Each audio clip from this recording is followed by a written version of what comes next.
Tara, luto tayo ng bistik Tagalog. Hiwa ka lang ng sibuyas, tapos kalamansi, yung karne, harina, soy sauce, asin at paminta. So yung karne mo, taktakan mo lang siya ng asin, paminta. Tapos ihalo mo na yung harina sa yung mga karne. I-make sure mo lang na mix well lahat at malagyan ng flour. Para kapag ipinirito mo, hindi siya tatalsik. Sa isang bowl, maglagay ka ng soy sauce. Dahil kulang ang kalamansi ko, sinamahan ko ng lemon pepper. Pandagdag asin din yan at lasa. I-mix well mo lang siya. Make sure na malulusaw lahat sa soy sauce. Halu-haluin mo lang hanggang matunaw o malusaw na yung ibang ingredient niya. Ayan. Ready na yan. Ngayon, yung karne mo is ready na rin. Magsalang ka na ng kawali. Lagyan mo ng mantika kahit choose oil. Ayos lang yan. Pag uminit na yung mantika mo, lagyan mo na si pork chop. Pagsamasamahin mo lang siya dyan para magkakayakap. Buti pa si pork chop may kayakap. Ikaw kaya meron? Yan. Straight mo pala sila dyan. Hanggang sa maluto na yung side. At sige mga 2 minutes. Tansyahan lang naman yan. 2 minutes. Pwede mo nang baligtarin yan. Luto na yung kabila niya. Do the same on the other side. After 2 minutes ulit. Gawin mo lang lahat yan sa lahat ng karne. Hanggang sa maluto mo lahat. Pag medyo brown na, pwede na yan.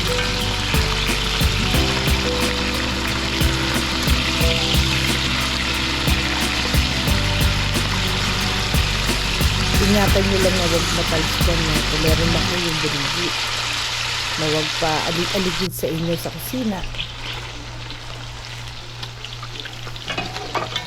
Ready na ang pork chop.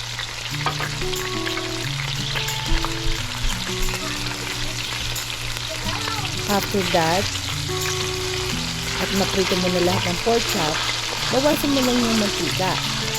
And then, pwede mong gamitin yung same frying pan.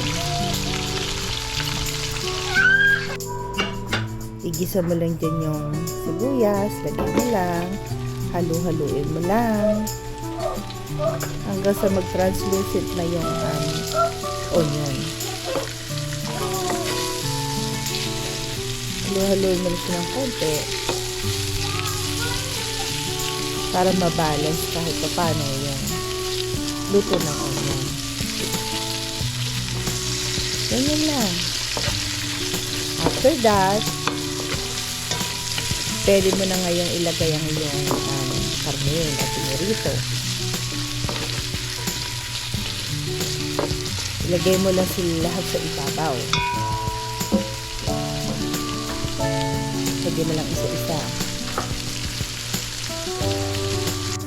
Tapos yung mix natin na soy sauce, ibuhos mo lang sila lahat sa ibabaw ng karne. Mix well mo lang mabuti para hindi maiwan yung mga ibang ingredients sa ilalim ng iyong bowl. Takpan mo lang, and after 5 minutes, pwede mo na siya ulit buksan. Tapos baliktarin mo lang yung karne. Para yung lasa ng soy sauce mag-balance sa lahat ng karne. Baliktarin mo lang siya.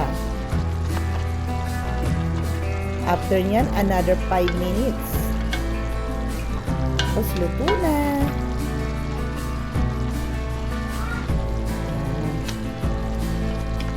Para mag-balance, kailangan mabaliktad mo lahat para balance yung lasa ng karne. At lahat malagyan ng soy sauce. At luto na ang ating bistik Tagalog. Smell good. Ready na siya. Yummy! Thanks for watching!